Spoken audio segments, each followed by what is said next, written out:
What's up, guys? Crypto Muser here. So, last night when I'm just going through my Twitter feed as, the market's tanking again, I see this story and I cannot believe my eyes. I mean, honest to God, guys, it's unbelievable. The SEC is now trying to say that Bill Hinman's notorious ETH free pass speech was actually connected to SEC policy. I mean, Bill Hinman signed an affidavit when he was questioned by Ripple in his deposition a couple months back, and he stated that the speech was merely his own opinion, and he was under oath, and it had nothing to do with the SEC's views. But now, since the most recent filing by the judge awarding Ripple with those 60 or so emails of the drafts of the speech, now all of a sudden the SEC is trying to say that the speech actually, was connected to the SEC policy and should be protected and not viewed by Ripple. I mean, you cannot make this shit up. You honestly cannot make this shit up. I mean, the SEC is really, really backing themselves in a corner at this point. And it seems like, honestly, it feels more like the SEC is on trial more than Ripple. So, obviously there's some damaging stuff in these emails, or else why would, the SEC all of a sudden try to do this? And, if the judge doesn't deny this request, I mean, I really have no, it's like, how could she, the justice system in this country is broken if she doesn't deny this request. So let's just get into it, guys. So James Filan posted this last night when I saw it. Breaking: SEC files motion requesting until February 17, 2022 to file a motion for partial reconsideration of the DPP ruling, and asks to file 20-page brief to submit more documents for an in-camera review in support of the motion to reconsider. And he goes on to say that the SEC seeks partial reconsideration of only a single aspect of the order relating to the drafts and emails in connection with the June 14, 2018 speech by Director Bill Hinman, the speech, and Ripple obviously objected to the SEC's request. So it's just really, really, really something, guys, that this case, they're really just basically trying to delay.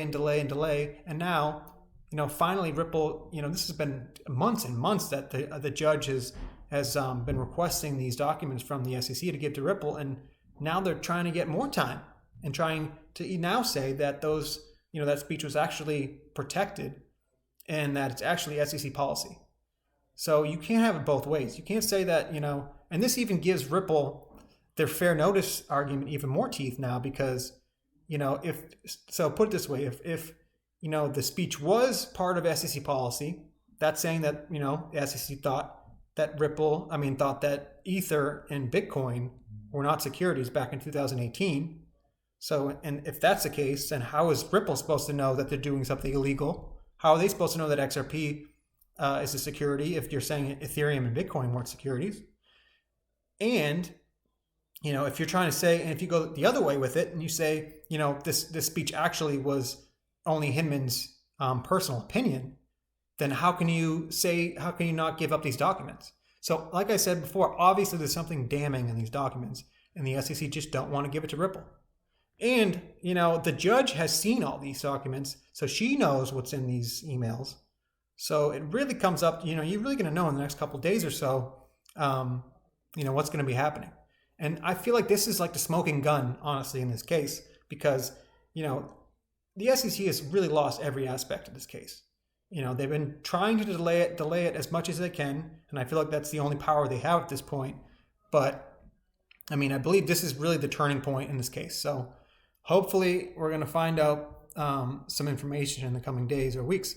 But I just saw this, connected to the filing, and I couldn't believe my eyes. So David Schwartz, the CTO of Ripple, tweeted this out about the filing. He said, "I choked on my Diet Coke as I read this." And I'll just read the part of the document he's talking about, which basically states that, actually this speech was part of our ongoing policy for cryptocurrencies. So it reads, "The SEC respectfully submits that these additional documents clarify the truly deliberative nature of the discussion surrounding the speech across the SEC and show that the speech was not merely peripheral to actual policy formulation, but was in fact an essential link in the SEC's deliberative process with respect to Ether and other digital assets. The SEC therefore seeks leave to submit for an in-camera review the entire set of the 66 documents. So, I mean, they are basically saying now that it actually had to do with SEC policy. I mean, like I said, you really can't make this shit up. At this point, what's it going to be? I mean, unbelievable, guys. And then we even have, actually, hold on, let me go back. Even another Ripple employee, this is Matt Hamilton. He's the principal developer advocate for Ripple X. He even said, it certainly made me chuckle. So, I mean, if I'm laughing at it and the CTO of Ripple is laughing at it and Matt Hamilton, another employee at Ripple is laughing at it, I mean, obviously this is just unbelievable. So, and then we heard from the general counsel at Ripple. He tweeted out in response to this filing, "We've reached the do as I say, not as I do stage of this lawsuit with this latest from the SEC." And he continued on to say, if you're curious to what I'm referring to, and he's talking about, there's something actually on the SEC website that says firms should not use lengthy privilege reviews to delay responding to routine document requests. So this is just like hypocrisy in the best form. So on the SEC's website, they talk about exactly what not to do in a case. In the SEC themselves are doing it. So, like I keep saying, you really cannot make this shit up. It's really, really it boggles my mind that this is like real life at sometimes. So, moving on. So, I thought this was great. John Deaton posted this video on crypto law. I think, people digest things easier when it's in video form. And, this video really broke it down perfectly, I thought. And I'll just show the video and then we can talk about it. In 2018, then SEC official Bill Hinman gave a speech declaring that Ether is not a security.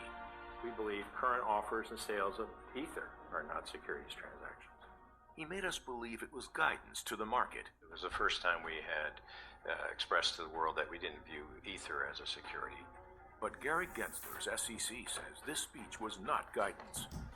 That's not what the markets thought. The SEC has started to weigh in just last week. Bill Hinman communicated that Ether was considered a commodity, not a security. Even then, SEC Commissioner Robert Jackson made us think it was guidance to the market.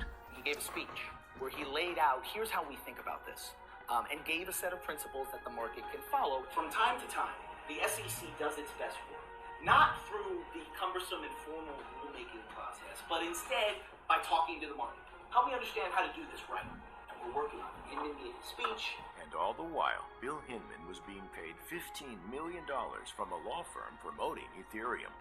Then Hinman left the SEC to be a partner at the biggest crypto investment fund. Why did Bill Hinman give that speech? How many millions of reasons did he have? It's time for an investigation of the conflicts of interest by SEC officials like Hinman. Only Congress has oversight on the SEC. Demand your lawmakers support an investigation. Connect to Congress today. Perfect, right, guys? Just a great way to break it down in video form. And also, just to read what he said. What is the SEC hiding? Their fight to stop the release of the Hinman speech documents in the court has become a flashing red light. Enough is enough. Demand Congress investigate the SEC. And he has a link down to Connect to Congress. And I keep saying in my videos, and I'll keep saying it again, go to the Connect to Congress, the crypto law website, and go to Connect to Congress. Like I said, it takes 15 seconds out of your time, guys.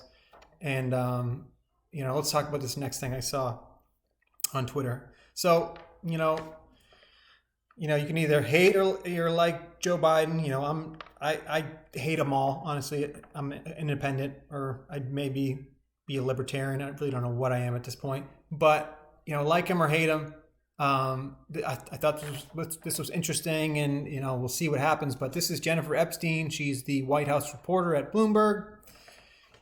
She says that the Biden administration is preparing to release an initial government-wide strategy for digital assets as soon as next month. Current plan is for Biden to sign an executive order for studies on stability, illicit uses, global competitiveness, and more.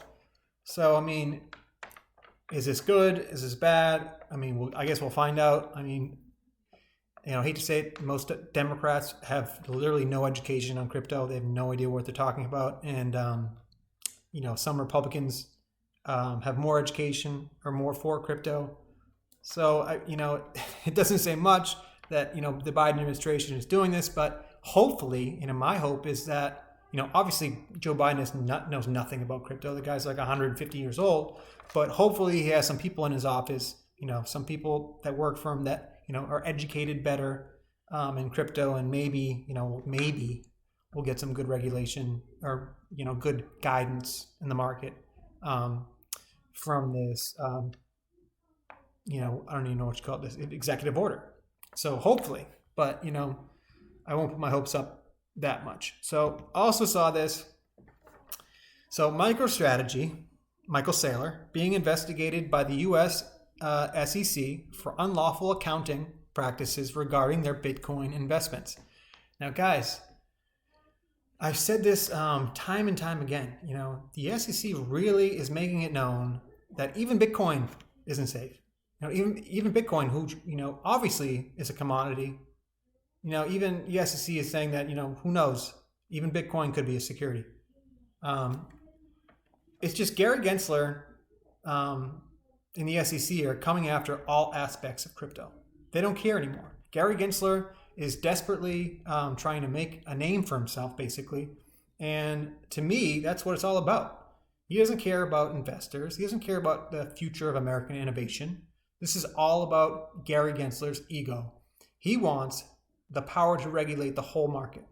I mean, he has to be stopped at this point. Either the White House or Congress or the CFTC or the Justice Department, someone has to step in and end this crusade by the SEC, because millions of investors, ordinary people, will be hurt financially by these actions. We're at a serious turning point in this market, and we have to band together and stop this overreach of power, or we could all be hurting this. So the whole crypto market as a whole needs to band together and stop this guy. And I keep saying, connect to Congress. The best way to do it is to write your Congress people and let them know how you feel. Because honestly, we need Congress, we need the White House, we need the Justice Department, we need someone else to step in, because the SEC is on a crusade to stop crypto, and we have to end it, guys. So I'm just going to end the video there. Just remember, I am not a financial advisor. Please don't take anything I say or write as financial advice. This is for entertainment and educational purposes only. Please like and subscribe for me, guys. I'm trying to get this, this channel moving so I can really get this information to more and more people. So, hit like and subscribe, hit the notification bell for more videos like this. But, we'll see you on the next one, guys, and thank you.